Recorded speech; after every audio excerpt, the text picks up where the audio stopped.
guys, this is Orumus, and in this video I'm going to explain World of Tanks mods and what they are, and generally speaking how they can be useful to you, and also where to get them and how to install them. In fact, we're going to start out with that. So years ago, you had to go and find your mods individually, install them yourselves, and if you used several mods or more, that could be a real hassle. Well, starting fairly recently, a lot of community members who had been developing mods already started to provide mod packs and mod pack installers, and there are quite a few mod pack installers out there. However, I'm going to talk about one specifically, the one that I use. I've tried several of the others, and I find that this one has a very wide selection of mods for you to use, so it's great. And so that's what I'm going to show you. Anyway, so the first thing you want to do is go to aslain.com or aslain.com. And you're going to see this website right here.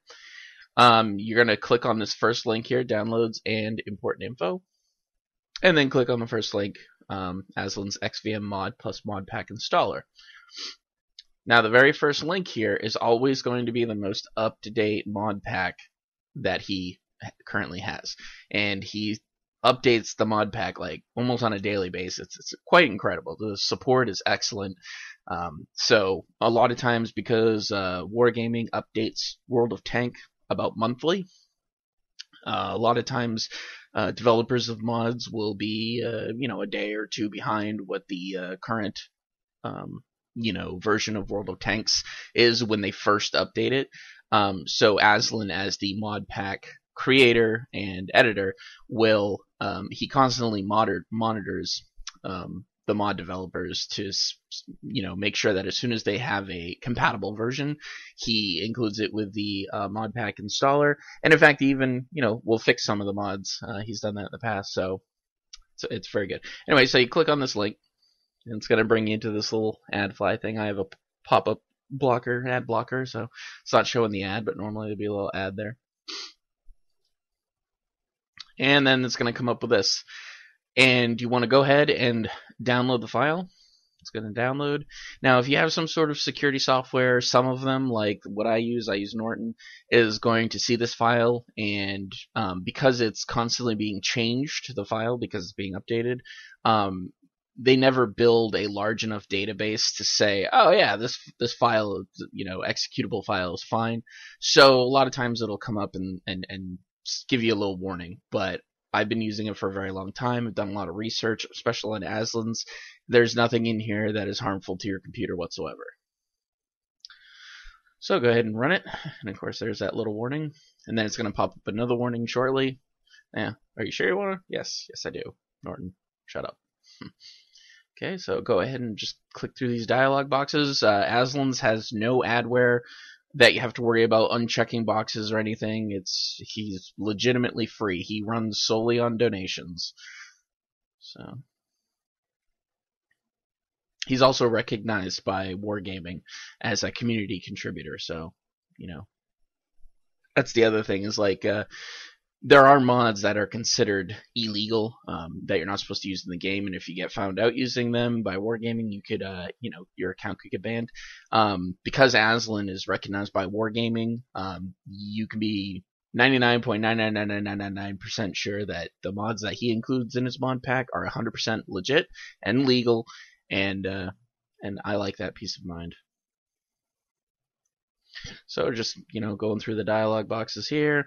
By default, it should find your World of Tanks installation directory by itself, because the standard directory is on your C drive. If you have installed it in a special location, just go ahead and browse to it like you normally would with any other program, or with any other add-on program that is searching for a directory. Anyway, once you click next, you're going to come up with this, and this is all the mods. Remember I was saying there's a lot of mods? I was not kidding. These are all mods. I don't use all of them, of course. That would be ridiculous. But if you're a new player to World of Tanks, I highly recommend that you don't go crazy with the mods, at least not first. Get used to, the standard user interface, get used to the information that's provided to you, get used to the game, just the basics of it. There is one mod that I would recommend to everybody, whether you're in your first battle or not, and that is a crosshair mod. I think the crosshairs that World of Tanks provides are not so great. I think, moving mods in World of Tanks, to me anyway, is all about moving information from one place to another place that is more readily available to you as a player. So that instead of, it's kind of like a heads-up display in a car. What does that add? Well, it puts your speedometer right in your line of sight so that you don't have to glance down at your dashboard every now and again, so your eyes are on the road. Well, it's the same thing with this for me. I like, of course there are, aesthetics mods as well and stuff like that, but the important mods are the ones that put the information more readily available to you as the player so that your reaction times are cut down just a little bit here and there, but it can make the difference.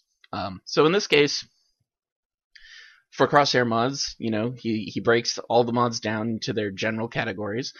There is a crap ton of them. And, everybody has their favorites. So, the great thing about a mod pack installer is that you can try different mods. If you don't like it, try a different one. It's very easy to do.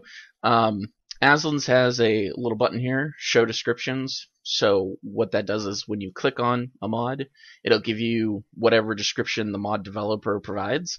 And then a lot of mods will have screenshots of what they look like. So if you click on that, you can see this is the general look of Jimbo's, and in game you can customize the crosshair more, but this is generally what you're gonna see. You've got your range indicator, you've got your health, and this is your health bar, your reload indicator bar, that's your total reload time, and that's the remaining reload time, and that's the amount of ammo of the currently selected ammunition type that you have.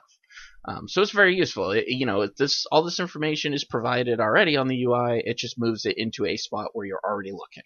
And all the crosshair mods do that to an extent. They all look a little different, and like I said, everybody has their favorites. Anyway, once you've selected the mods that you want to install, and if you're not so new and you've kind of got the grasp of the game, there are tons and tons of mods for you to use. Everything from XVM to garage mods to sound mods, which personally I love the Duke Nukem voice. That's hilarious. But anyway, once you've got them all selected, go ahead and click next. And this little dialog box is going to come up here. Generally speaking, it's almost always the right thing to do is the recommended install. Don't have to worry about it, whatever, it'll reinstall the mods cleanly. And I'm not going to click next because I don't want to overwrite the mods that I have, but you would click next and then it will just download and install the mods. And this can take anywhere from a few seconds to a couple of minutes to a little bit longer depending on your internet connection speed and how many mods you selected. And that's it. It's that simple.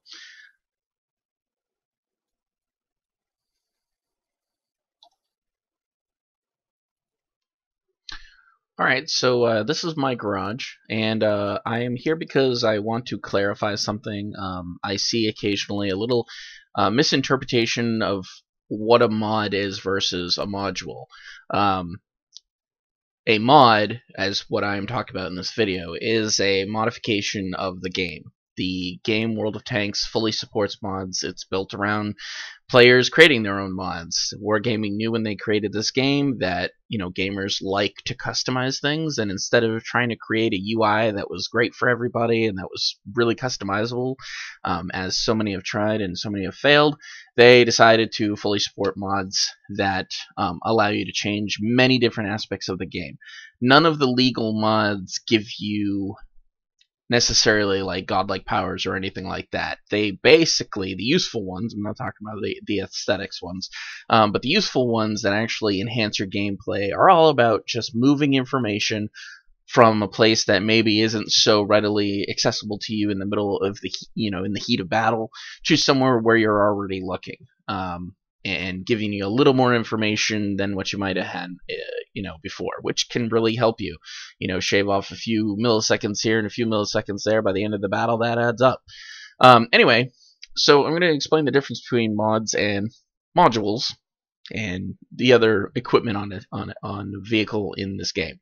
So, as I said, mods that I'm talking about are modifications of the games.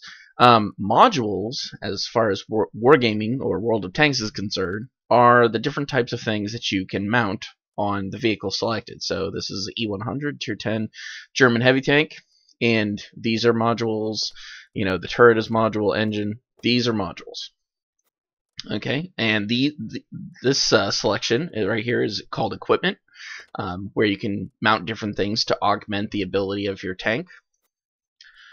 And these 6 here are considered consumables: your ammunition and the repair kits, health kits, chocolate, whatever. So these are consumables. This is your ammunition. Okay, so I'm just showing a little piece of this replay just to show you what Jimbo's crosshair mod looks like in action. That's what I use, and this is the M41 Walker mod, by the way. But I mean, of course, I have other mods installed, like XVM, minimap enhancements, sound mods, stuff like that. But the main one I just wanted to show was the Jimbo's and what it looks like. I hope this video helped you understand a little bit more about mods and how to install them. If you like this video, please like it, subscribe, and stay tuned for more videos. This is Orumus signing off.